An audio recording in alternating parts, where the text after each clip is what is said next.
매년 돌아오는 예방접종 주사 한 대, 그리고 가벼운 기본검사 몇 가지. 분명 별것 아닌 것 같았는데 동물병원 대식회에서 건네받은 영수증에 찍힌 숫자를 보고 나도 모르게 카드 할부 버튼 앞에서 주춤했던 적 있으신가요? 분명 내 아이를 위한 일인데 왜 영수증만 보면 가슴 한구석이 서늘해지는지. 스스로를 자책하며 미안한 마음에 다시 제일 좋은 프리미엄 사료를 결제하는 당신의 모습. 안녕하십니까. 자본주의의 복잡한 설계도를 쪽집게처럼 짚어드리는 쪽집게 경제학TV입니다. 오늘 이 영상은 여러분이 그동안 느껴온 재정적 불안감의 실체를 완벽하게 해부하고 사랑이라는 이름 뒤에 숨겨진 시장의 덫을 부수는 가장 강력한 무기가 될 것입니다. 본격적인 분석에 앞서 구독과 좋아요로 이 냉철한 경제의 흐름에 동참해 주십시오. 여러분의 클릭 한 번이 자본주의의 먹잇감이 아닌 시스템을 지배하는 플레이어로서는 첫걸음이 될 것입니다. 정부는 대한민국 반려가구 600만 시대, 펫 시장 규모가 곧 15조 원을 돌파할 것이라는 장밋빛 전망을 쏟아냅니다. 하지만 그 이면의 숫자는 서늘합니다. 최근 3년간 사료와 용품 가격을 뜻하는 펫플레이션 지수는 일반 소비자 물가 상승률의 2배를 웃돌았습니다. 수입 사료가 60% 이상을 차지하는 시장 구조 속에서 환율과 원자재 가격의 파도는 고스란히 보호자의 지갑으로 몰아치고 있습니다. 내 생활비는 깎아도 얘 먹일 거엔 돈 안 아껴. 외제창을 닫으며 이렇게 스스로를 다독이지만 솔직히 마음 한편은 무겁습니다. 인스타그램을 켜면 화려한 호텔에서 수영을 하고 수십만 원짜리 펫 오마카세를 즐기는 아이들이 가득한데 매 월급은 통장을 스치듯 사라지고 다음 달 카드값 걱정부터 앞서는 현실. 처음 데려올 땐 돈 같은 건 중요하지 않았는데 이제는 아이의 존재 자체가 매달 나가는 고정 지출처럼 느껴져서 미안해지는 그 마음. 사실 당신만 하는 게 아닙니다. 하지만 여러분, 오늘 확실히 말씀드리고 싶습니다. 당신의 통장이 텅 비어가는 건 당신이 무능해서도 절제력이 없어서도 아닙니다. 애초에 자본주의는 보호자들의 죄책감과 무조건적인 사랑을 가장 수익률 높은 비즈니스 모델로 설계했기 때문입니다. 당신의 감정을 숫자로 치환해 이익을 극대화하는 거대 자본의 덫. 오늘 그 구조를 낱낱이 파헤쳐 보겠습니다. 노벨 경제학상 수상자 데니얼 카너먼은 인간이 100만 원을 벌었을 때의 기쁨보다 100만 원을 잃었을 때의 고통을 2배 이상 크게 느낀다는 손실 회피 편견을 증명했습니다. 그런데 이 고통이 반려동물의 건강과 연결되면 수치는 무한대로 치솟습니다.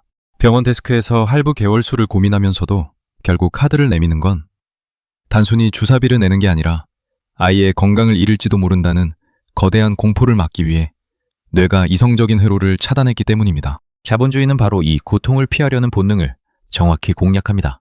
여기에 행동경제학의 대부 리처드 탈러가 말한 심리적 회계가 작동합니다.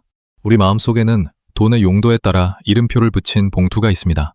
내 점심값 봉투는 100원 단위까지 따지면서도 내 아이라고 적힌 봉투 앞에서는 한없이 너그러워지는 현상이죠. 쉽게 말해 매 입에 들어가는 삼겹살 1인분 15,000원은 비싸다면서 아이 사료 5만 원은 가치 있는 소비라고 순식간에 합리화하는 겁니다. 기업들은 당신이 인스타그램의 화려한 패캉스를 보며 나는 왜 아이의 봉투를 저들처럼 채워주지 못할까? 라고 자책하게 만들어 더 비싼 프리미엄 봉투를 강제로 만들게 유도합니다. 여기까지 들으셨다면 내가 아이를 너무 사랑해서 문제인가 싶겠지만 진짜 리스크는 시장의 구조적 모순에 있습니다. 경제학에는 정보의 격차 때문에 저질 상품만 남게 되는 레몬 시장이라는 개념이 있습니다. 지금의 동물병원과 펫푸드 시장이 바로 그곳입니다. 표준 수가제가 없는 시스템 속에서 진료비는 부르는 게 값입니다. 서울 내 동물병원 누적 폐역률이 54%에 달할 만큼 경쟁은 치열해졌지만 병원은 고가의 장비 할부금과 임대료를 감당하기 위해 더 많은 검사를 권하고 보호자는 정보가 없으니 그저 믿고 지불할 수밖에 없습니다. 깜깜한 방 안에서 상대방이 제시하는 숫자가 정답이라 믿고 돈을 내는 정보의 불균형. 이것이 당신의 월급을 사라지게 만드는 주범입니다. 정보가 가려진 시장에서 우리가 할 수 있는 건 오직 하나뿐이었습니다. 비싼 게 좋은 거겠지 라는 믿음이죠. 그리고 자본주의는 이 믿음을 이용해 시장의 판을 완전히 바꾸고 있습니다. 더 무서운 건 이 시장이 글로벌 공룡기업 중심으로 재편되고 있다는 사실입니다. 15조 원. 시장이라는 장밋빛 미래의 주인공에 일반 보호자와 동네 펫샵의 자리는 없습니다. 수입 의존도가 높은 사료 시장은 환율이 오르면 즉각적으로 우리 아이들의 밥값을 천장으로 밀어올립니다. 시장의 덩치가 커진다는 것은 당신이 지불해야 할 비용의 하한선이 올라간다는 뜻입니다. 결국 이 비용을 감당하지 못하는 중산층 보호자들은 구조적으로 잠재적 파양이라는 공포의 사이클로 내몰리게 됩니다. 하지만 여기서 진짜 무서운 사실을 말씀드리겠습니다. 지금 당신을 힘들게 하는 건 비싼 사료값도 할부로 긁은 병원비도 아닙니다. 진짜 리스크는 사랑하니까 어떻게든 되겠지 라며 이 구조적 모순을 방치하는 마음입니다. 자본주의는 당신의 감정이 바닥날 때까지 멈추지 않습니다. 15조 원. 시장은 당신의 죄책감을 연료로 달리고 있습니다. 이 흐름을 깨닫지 못하고 마케팅이 정해준 표준을 무비판적으로 따르는 순간 당신은 아이를 곁에 두고도 경제적 파산이라는 막다른 골목에서 스스로를 자책하며 무너지게 될 것입니다. 9단계 심화. 결국 이 거대한 숫자는 우리 아이들에 대한 사랑이 커진 결과가 아니라 우리가 지불해야 할 생존 비용이 그만큼 가파르게 설계되었다는 증거입니다. 영리한 투자자들은 마케팅에 휘둘리지 않고 자신만의 가치 기준을 세웁니다. 아이에게 오마카세를 먹이지 못한다고 자책하지 마십시오. 자본주의에서 가장 무서운 건 남과 비교하며 내 페이스를 잃는 것입니다. 진짜 부모의 마음은 결제 금액의 크기가 아니라 이 매목한 자본의 파도 속에서 아이와 내가 끝까지 함께 생존할 수 있는 시스템을 만드는 데 있습니다. 그래서 제안합니다. 오늘 당장 뱅킹 앱을 켜고 실천해야 할 3가지 반려자산 방어 기술입니다. 첫 번째는 펫 지출 격리 보호막입니다. 매달 일정 금액을 별도의 계좌로 강제 격리하십시오. 병원 영수증 앞에서의 비참함은 돈이 없어서가 아니라 예기치 못한 지출에 심리적 회개가 무너졌기 때문입니다. 이 보호막이 당신의 이성을 지켜줄 것입니다. 두 번째는 성분표 디코딩 안경입니다. 사료봉투 앞면의 화려한 미사여구와 광고 모델을 걷어내고 뒷면의 상분표를 읽는 법을 배우십시오.